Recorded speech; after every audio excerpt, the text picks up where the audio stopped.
Be me, 39, CEO plus co-founder of a SaaS startup in Seattle. Company's called Task Harbor. We sell project management software for remote teams who pretend Slack is a personality. Series B closed last year. About $21 million sitting in the bank account like a warm blanket. 92 employees. Now my cap table says I own 32%, worth like $14 million on paper, if you believe venture math. I've been grinding on this thing for 7 years. Ate ramen, maxed cards, slept under my desk. During the cursed early days. Finally hit actual product market fit. Revenue growing approximately 38% year over year. We're at $4.7 million. An RR forecast says $9 million by end of year, if nothing explodes.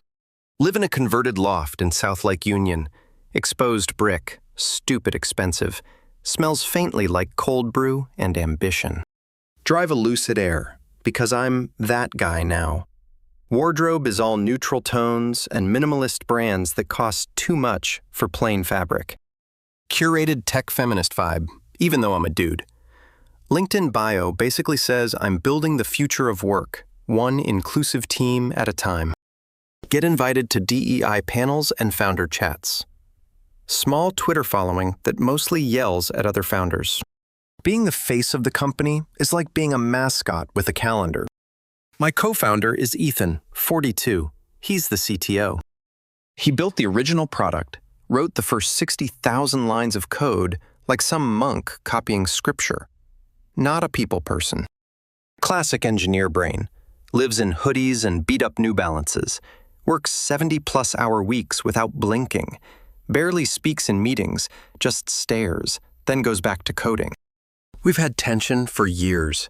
The classic CEO versus CTO tug of war. I want speed. Pivot when the market twitches. Ship features. Chase growth. He wants refactors, optimization, pay down tech debt, do it right, even if that means doing it slow.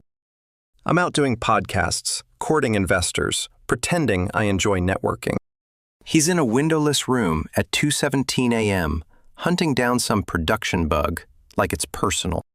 Honestly, always felt like he doesn't respect me.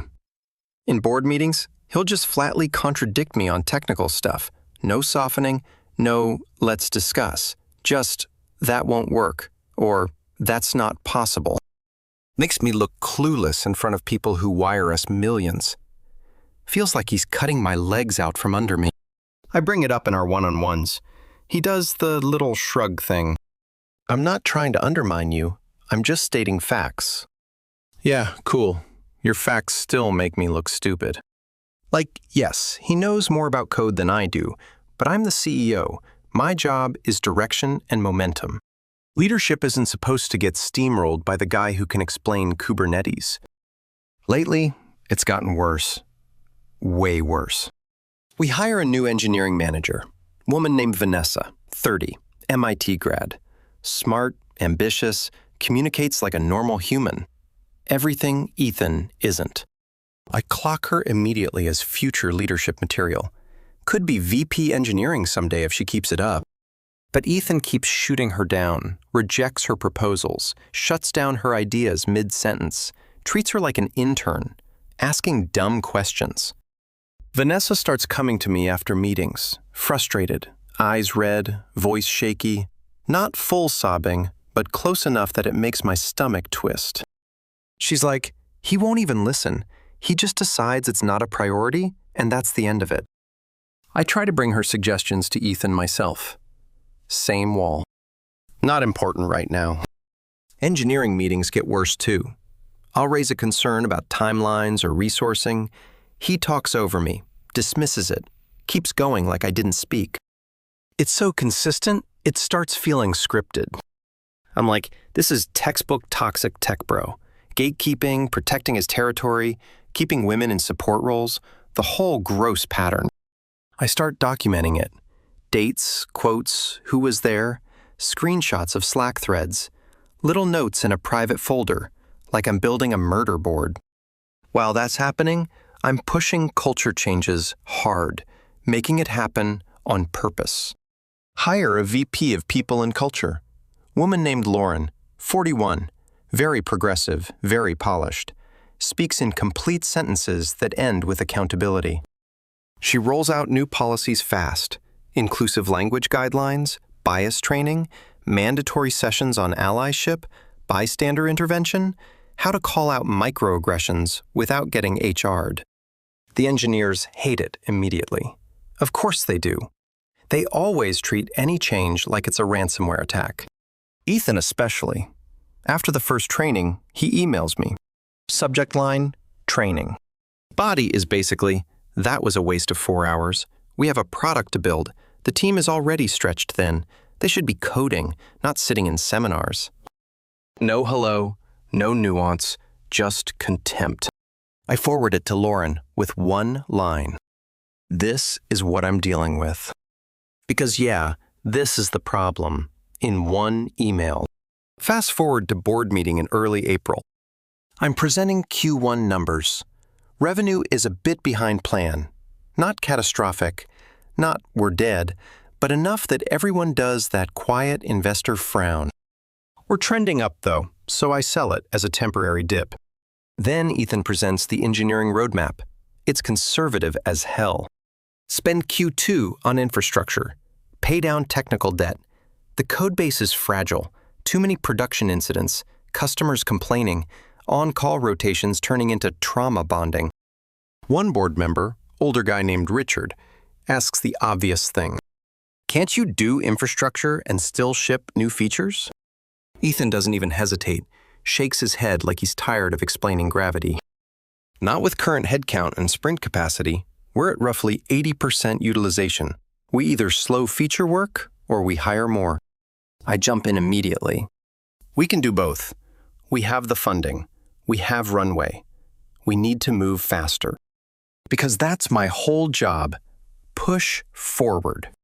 Ethan just looks at me with that exhausted dad expression and goes, "You can't make software faster by throwing more people at it. Hiring slows us down short term. That's not how this works." Richard looks between us like he's watching a tennis match in a language he doesn't speak. I feel my face get hot. I can literally feel myself shrinking in the room. Like, great. The CTO just corrected me in front of everyone again. Meeting ends. I'm smiling and shaking hands and doing the CEO thing. Inside, I'm boiling. Afterward, I pull Ethan aside in the hallway. Quiet corner by the stupid kombucha taps. I go, low voice, tight jaw. "You made me look like an idiot in there." He doesn't flinch. I told them the technical reality. I say, "Your technical reality makes it look like I'm clueless. It undermines my leadership." He says, flat as a wall, "Reality isn't undermining you. You're undermining yourself by promising things we can't deliver." Something in me snaps clean, not yelling, just this cold, clear click. That's it. That's the moment I decide he has to go. Not today. Can't just fire a co-founder CTO without detonating the company. But the decision gets made right there. I start laying groundwork immediately. One-on-one calls with board members, coffee, catch-ups that are absolutely not catch-ups. I frame it carefully. Ethan's conservative approach is holding us back. He's not aligned with where the company is going. He's resisting our culture initiatives. He's becoming a risk. Some board members push back. He built the product. He knows the system better than anyone. And yeah, that's true. Others are more sympathetic, especially the newer folks who don't have history with him. I pitch it as growth versus stagnation, future versus past, inclusive leadership versus toxic bottleneck. Meanwhile, I'm building up Vanessa, giving her visibility, pulling her into higher-level conversations, inviting her to sit in on board meetings to present pieces of her plans, making sure people see a competent alternative standing right there in the light. Start putting Vanessa on customer calls, not the fake check-in ones either, real customers with real complaints and real budgets. She crushes it. Clear, calm, actually listens. answers questions without spiraling into nerd monologues. Clients love her. She sounds confident in a way that reads like adult in the room. I make sure the board hears about it, casually, of course. Yeah, Vanessa's been a huge win. Customers respond really well to her. Start gently floating the thought. What if Vanessa takes on more technical leadership? Board gets that interested look. They can't deny she's sharp, and she can talk like a human. But everyone also knows the awkward part. She's only been here like 9 months. Ethan literally wrote the first version of everything he stitched into the product, like scar tissue. Then April hands me a gift, another incident perfect for the story I've been building. Vanessa proposes a big architectural shift, full microservices migration, touches basically every part of the code base. She estimates around 5 months of work if the team commits. She presents it at an engineering all-hands. Slides look great. All the buzzwords: decoupling, scalability, service boundaries, future-proofing. The kind of stuff that makes non-technical execs nod like they understand it. Ethan actually listens, asks a few questions, even seems engaged for once. Then he does the Ethan thing. Calm voice, knife sentence. No, not right now. He goes into his reasoning. We don't have the stability to do this safely. Microservices add operational complexity. We're not ready to run that kind of distributed system. Table it for a year. Focus on stability first. Vanessa looks like someone unplugged her. Devastated, humiliated in front of the whole organization. She's convinced he's blocking her because he doesn't want her leading anything. And she's not crazy for feeling that. He is blocking her. Just for technical reasons, not politics. But feelings don't care about root cause. She comes to my office later, closes the door, voice tight. He's never going to let me run anything meaningful. She stares at the floor. I'm thinking about leaving. I can't grow here with him as CTO. And there it is, my opening wrapped in a bow. I keep my face neutral, like I'm just exploring options. What if he wasn't CTO anymore? She snaps her head up, eyes wide. What do you mean?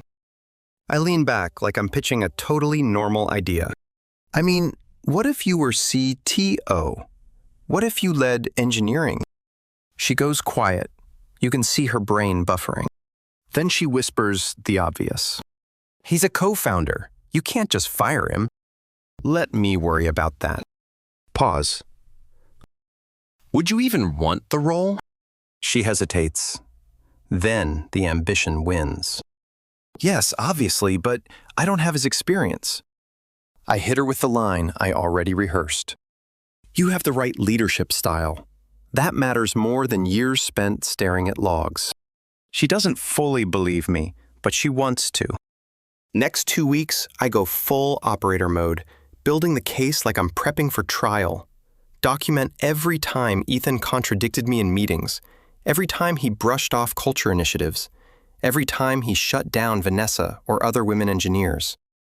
I take all the scattered annoyances and frame them as a pattern. Hostile environment, gatekeeping, toxic masculinity, resistance to feedback. It's not even hard because he hands me receipts constantly. I rope in Lauren, our VP People and Culture. Ask her for a formal write-up. She delivers HR poetry. CTO exhibits concerning behaviors indicative of gatekeeping and resistance to coaching. Multiple female engineers report feeling dismissed or undermined. Leadership style is incongruent with company values around inclusion and psychological safety. Translation: he's a problem, and we should remove him. It's beautiful. Schedule a special board session for early May. Agenda says leadership and technical direction. Ethan thinks it's about hiring plans, like headcount and roadmap tweaks. He walks in, normal hoodie, laptop, blank expression, doesn't know he's stepping into a guillotine. I present my deck, 27 slides, professionally designed, clean fonts, the kind of presentation that screams, this was inevitable. Slide after slide of concerning patterns from technical leadership cultural misalignment, risk to retention of diverse talent. Specifically, Vanessa Wise. Show dates, quotes, summaries of complaints, Slack screenshots with names blurred. And Lauren backs me up, calm HR voice. From a people risk standpoint, this is unsustainable. We are at serious risk of losing top performers. Ethan sits there stone-faced, but you can see it in his eyes the moment it clicks what this actually is. Then, one of the board guys, Miles, finally speaks. These are serious allegations, but Ethan built the product. He's been here since day one. Is there a way to address the behavior without removing him? And here comes my trump card. I keep my tone level. This also impacts fundraising. We're heading toward a Series C in the next cycle. Every investor meeting I take, they ask about leadership demographics. An all-male technical exec stack is a liability in this market. Progressive leadership matters. It's part of the story we sell. One of the board members, a woman named Denise, nods hard. That's real. Diversity is absolutely a funding factor right now. And now Ethan finally talks. Quiet, controlled, like he's holding himself together with duct tape. Let me make sure I understand. You're removing me because I'm a man and because I made technical calls you didn't like? I don't blink. I'm ready for it. That's a reductive, defensive interpretation. This is about leadership approach, cultural alignment, and a growth mindset. He stares at me, and something in his expression cracks. Not tears, just disbelief turning into pain. I've worked 70-hour weeks for years building this. I kept the product alive. I built the team. I fixed every crisis at 3 a.m. And you're firing me because I said no a few times? Miles asks the practical question. Okay, if we do this, how does the transition work? Who takes over? I don't hesitate. Vanessa steps up as CTO. She's ready. Ethan actually laughs. Not happy, just bitter. She's been here 9 months. She's never built a system from scratch. She's never scaled this architecture. She's a great engineer, but she's not ready to be CTO. Denise jumps in immediately. That sounds like gatekeeping, Ethan. Maybe that's exactly the mindset we need to move past. And then it happens. The vote. 3-2. Me, Denise, and one swing member who always backs the CEO vote yes. Miles and another guy vote no. But they lose. Ethan is offered a strategic advisor role, which is board speak for please don't burn the house down on your way out. He declines instantly. I'm not going to sit here and watch you wreck what I built. He signs the separation paperwork, keeps what's vested. Lawyers do their little dance. And then he just walks out. No dramatic speech, no slammed door, just gone. I feel relief first, like I can finally breathe. Then guilt punches in right after. So I shove it down. Tell myself the same story I've been telling everyone else. This was necessary. This was evolution. This was the company growing up. Next day we announce it company-wide. Carefully worded email, PR grade bland. Ethan is stepping down as CTO to pursue other opportunities. We are excited to announce Vanessa as our new CTO. This reflects our commitment to diverse, inclusive leadership. Hit send. Slack looks like a heart monitor. Engineering channels go dead quiet. No memes, no little reaction emojis, just silence. Like someone unplugged the office. Vanessa accepts the role, starts immediately. She's nervous as hell, but trying to look excited. I pull her aside and give her the pep talk I'm supposed to give. You're ready. I believe in you. Ignore the doubters. Just prove it with results. Week 1 with Vanessa as CTO. Total honeymoon phase. She's suddenly in every meeting, talking like she's been running the place for years, making calls, setting direction, people nodding like, yep, that's the boss now. First big move. She greenlights the microservices migration, the one Ethan shut down. She pitches engineering, starts mapping it out immediately. Then she approves 3 other massive initiatives she's been pushing: new deployment pipeline, rewriting chunks of core services, some modernization project that basically means touching everything. I'm ecstatic. This is the velocity I wanted. This is what moving fast is supposed to look like. We're finally not being held hostage by the guy who says no to everything. Week 2, first production incident hits. And it's not a cute one. Major bug in payment processing. Customers can't upgrade plans. No upgrades means no money. Revenue basically pauses. Sales team starts melting down in Slack like it's a live fire drill. Vanessa is in the war room with engineering. Everyone's staring at dashboards, typing like their keyboards owe them money.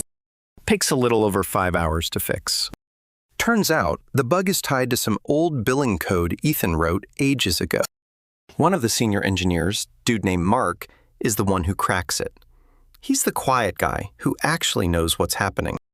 He finally goes, "This is a race condition in the billing service." He points at the difference. Ethan put a lock here to prevent this exact thing. Someone removed it during a refactor last week. Vanessa gets defensive instantly. We were cleaning up technical debt. That lock was hurting performance. Mark just looks exhausted. It was hurting performance because it was preventing 2 processes from stepping on each other. The slowdown was the symptom, not the disease. Awkward silence in the war room. Everyone avoids eye contact, like it's a funeral. We patch it. Payments come back. Incident closed. I send the company-wide email. "Great job, team. Fast response. Proud of you." Standard CEO cheerleading.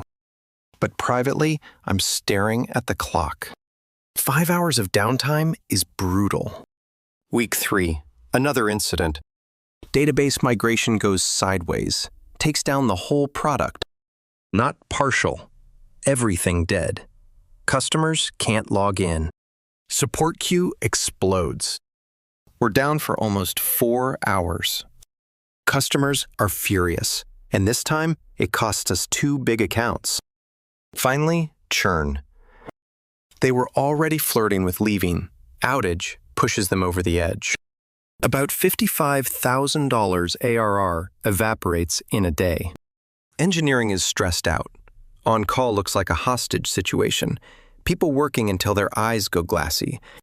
Mark asks to talk privately. Actually books time on my calendar. We sit in a little meeting room with a whiteboard nobody uses. He's careful at first. I'm worried about the technical direction. We're changing too much, too fast. The microservices migration should wait until we're stable. I get defensive immediately, because that's what I do. Vanessa is the CTO. She makes those calls. Mark nods. I know. Then he adds the real point.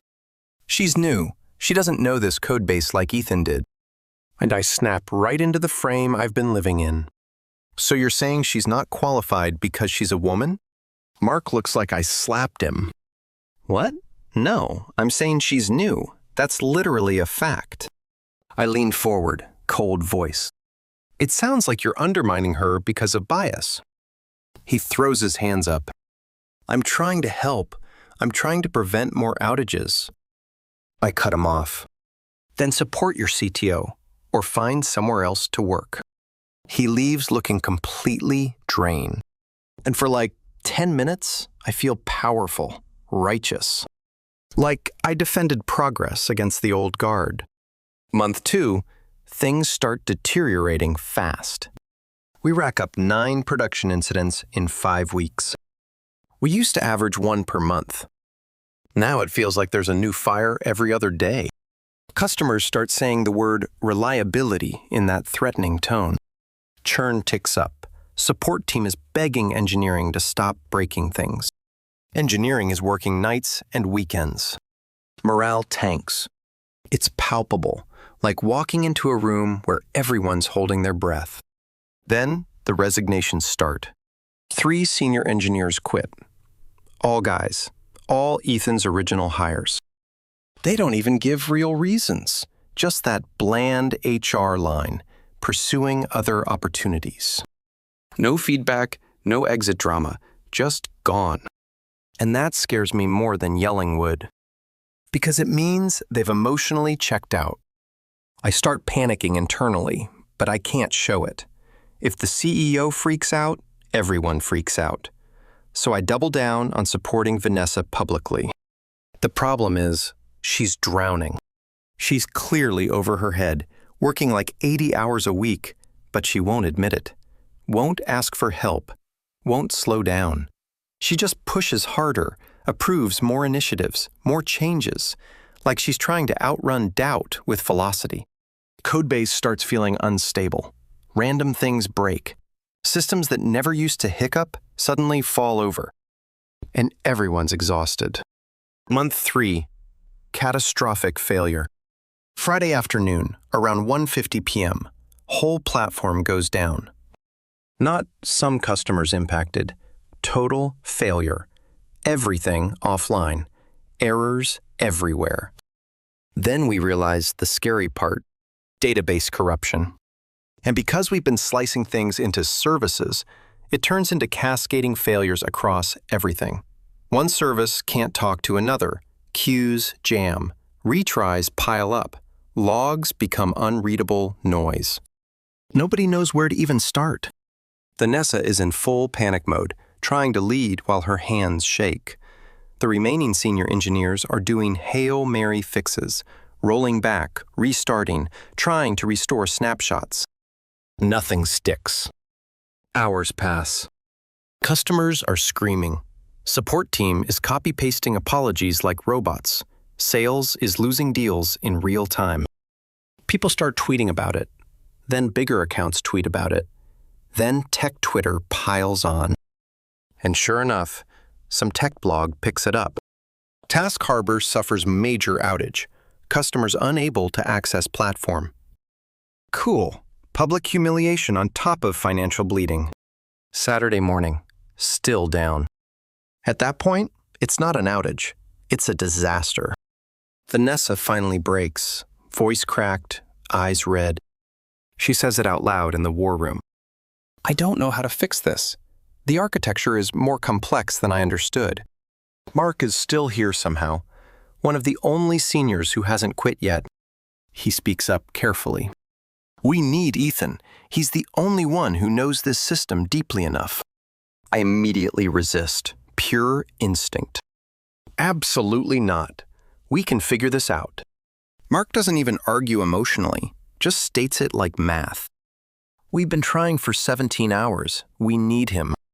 Another engineer backs him up. He built this. He'll know what's wrong. Vanessa is crying now, exhausted, humiliated, barely holding it together. Someone says it again. Call him. So I do. I call Ethan. Goes to voicemail. I call again. Nothing. I text him. Emergency. Platform is down. Need your help. An hour later, he responds. Not my problem anymore.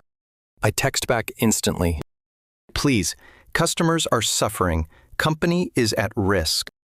He replies, You fired me. Then he adds the knife twist. You said Vanessa was ready. Sounds like you made your choice. I'm desperate now. I offer money. We'll pay your consulting rate, whatever you want. He responds, Not interested. Good luck. Then my next message doesn't deliver. Realize he blocked my number. And that's when it hits. I'm done. Sunday morning. Almost 2 full days. Like 46 to 48 hours of downtime. This is company-ending territory. Board calls. Emergency meeting. Investors are panicking. Big customers are demanding refunds. Some are threatening lawsuits. My inbox is a graveyard. We finally get the platform limping back online Sunday night. It's not even a victory. It's just the bleeding stops, and everyone is staring at the wreckage, trying to pretend we aren't in deep trouble. By the time the platform is actually stable, not limping, not some users can log in, stable, it was basically 3 days, around 70-some hours of downtime. Total, absolute apocalypse weekend. We lose like 29% of our customer base in one shot. People don't wait it out when their ops tool is dead for that long. They export, screenshot, rage, and churn. Rough math says we vaporized about $1.05 million in ARR, and that's before refunds and legal letters and the credits we hand out to stop lawsuits. Engineering is a crater. Everyone looks like they aged 5 years. The next week, more people quit. No speeches, just calendar invites with HR. And then they disappear. Vanessa resigns too. She comes into my office like she's walking to an execution. Eyes puffy, voice small. I'm not cut out for this. I'm sorry. And she's right. She wasn't ready. I wasn't ready for her not being ready. I set her up to eat a grenade, but I can't say any of that out loud. So I do the executive thing. Nod. I understand. Accept the resignation. Tell her we appreciate her. Tell her we'll support her transition. Monday morning is an emergency board meeting. Not a normal one. No smiles, no small talk. Just a room full of people staring at spreadsheets like they're crime scene photos. It's a massacre. First question is basically, how did this happen? Second question is, how did we let this happen? Miles is furious, actually red in the face. We fired the CTO who understood the system. We replaced him with someone with less than a year in the company, and now we lost a third of revenue in a weekend. He says it slowly, like I'm 5. Denise, who voted with me back then, looks sick, hands clasped, can't meet anyone's eyes. Someone else says what nobody wants to say. We need Ethan back. Denise even nods. Offer him whatever he wants. So I do the humiliating thing. I call him from a different number. Because he blocked mine, he actually picks up. Quiet hello, like he knows exactly who it is. Ethan, it's me. We need to talk. Long pause. Then he goes, no, we don't. I push through it anyway. The board wants to bring you back. CTO again. Silence. I don't want to come back. I start bargaining like a desperate ex. We'll increase your equity. You can have full control, whatever you want. He laughs, not amused, just cold. You kicked me out for being a toxic male. Now you want me back because your diversity pick couldn't do the job. I want to argue the wording, but he's not wrong enough for it to matter. So I just say it. It was a mistake. I made a mistake. The company needs you. He doesn't even raise his voice. The company needed me 3 months ago. You chose politics over competence. Now you're living with it. Click. Line dead. I call back. Straight to voicemail. Text doesn't deliver. Blocked again. Board meets again later that week. Shorter meeting. Colder. They vote to remove me as CEO. Install an interim. Some turnaround operator with a grim resume. I get offered a founder in residence role, which is like being fired with a blanket and a pat on the head. My equity is still technically there, but the company is bleeding out. Valuation collapses. Series C gets quietly canceled. Nobody wants to touch us. We're down to like 38 employees. All the best people are gone. The ones left are either loyal, stuck, or updating their resumes in secret. 3 months later, we run out of money. We try to raise. Nobody bites. Revenue is too damaged. Reputation is radioactive. We get acquired for parts by a competitor. Some bigger project tool that just wants our customer list and whatever code still works. Deal is like $3.4 million, barely covers debts and investor prefs. My 32% stake goes from $14 million on paper to basically nothing. After lawyers and preferences and everything, I get maybe $120,000, if I'm lucky. From I'm set for life to cool, I can pay taxes and rent for a bit. I'm 40-ish, unemployed, Startup dead. Reputation shredded. And the tech blogs absolutely eat it. Headlines like, Task Harbor collapses after leadership shakeup. CTO ousted, replaced by inexperienced exec. Outage spirals into failure. I become a neat little story people share in founder group chats. Try to get another CEO gig. Investors won't touch me. They don't even pretend it's about fit. It's direct. You pushed out your technical co-founder and destroyed the company. Try to pitch a new startup. Same reaction. You chose ideology over execution. That's not a bet we're making. 6 months after the collapse, I'm doom scrolling and see Ethan on TechCrunch. He's already starting a new company, raised a Series A, like $9 million, from top-tier VCs, same circles that won't return my emails. He's smiling in the photo. New hoodie, new logo. Caption calls him a technical founder, like it's a magic spell. 9 months later, I see Vanessa on LinkedIn. She's back at a big tech company, senior, staff engineer track. Title says staff engineer, not CTO, not even management. She looks normal, like she escaped a car crash and walked away. Honestly, good for her. She never should have been in that chair. And that's on me. 1 year after everything imploded, I'm in a smaller apartment. Sold the Lucid. Couldn't justify the payment when the world stopped clapping. Doing consulting for early-stage startups, charging like $175 an hour when I can land work.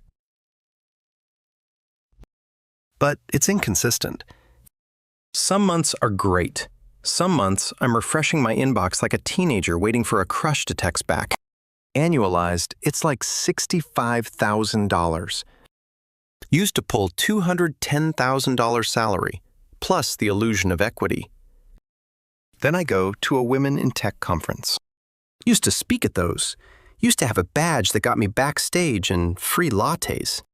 Now I'm just attending, standing in the crowd with a tote bag. Nobody recognizes me, or they do and pretend they don't. I run into another founder from the old circuit, woman named Monica. We used to do panels together. She smiles the polite smile. Hey, I heard about Task Harbor. That's rough. I do the rehearsed line. Yeah, it didn't work out. She tilts her head. Can I ask what happened? Like, what really happened? And I'm tired. Tired of spinning the story I built. Tired of acting like it was all inevitable. So I just say it. I fired my CTO because he disagreed with me, and I took it personally. And because promoting Vanessa felt progressive and right. Monica doesn't interrupt, just listens. So I keep going. She wasn't ready. I knew she wasn't ready. But I convinced myself confidence mattered more than experience. My voice catches a little. And I wrecked a company because I couldn't separate optics from operations. She nods slowly, not judgmental, just absorbing it. That's really honest, she says. I laugh once. No humor in it. It's the truth. I was an idiot.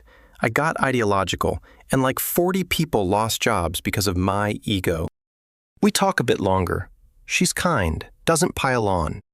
But I can see the calculation in her eyes anyway. The same one everyone makes now. Don't get too close. Don't be associated. Career contamination. I walk home alone afterward. Cold air. Streetlights. That empty conference badge feeling. And my brain just replays everything. Ethan pulling 2 a.m. fixes while I booked podcasts. Ethan babysitting production while I tweeted about values. Ethan saying, "This will break," and me labeling it resistance. He was right about basically every technical warning. Every time he said no.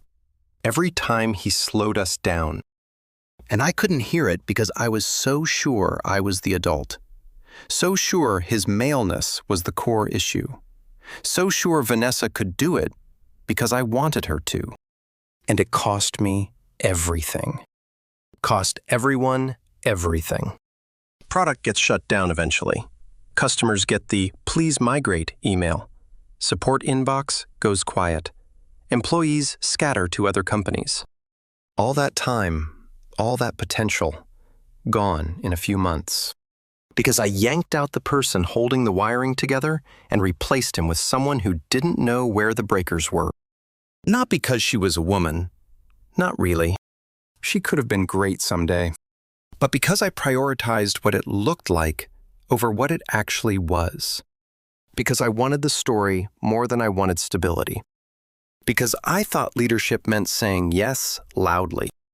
Turns out leadership also means making sure the damn product works.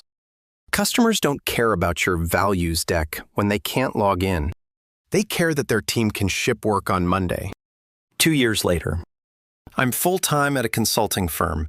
Not my firm, someone else's. I'm an employee again. Title says senior advisor, which is code for former founder who flamed out.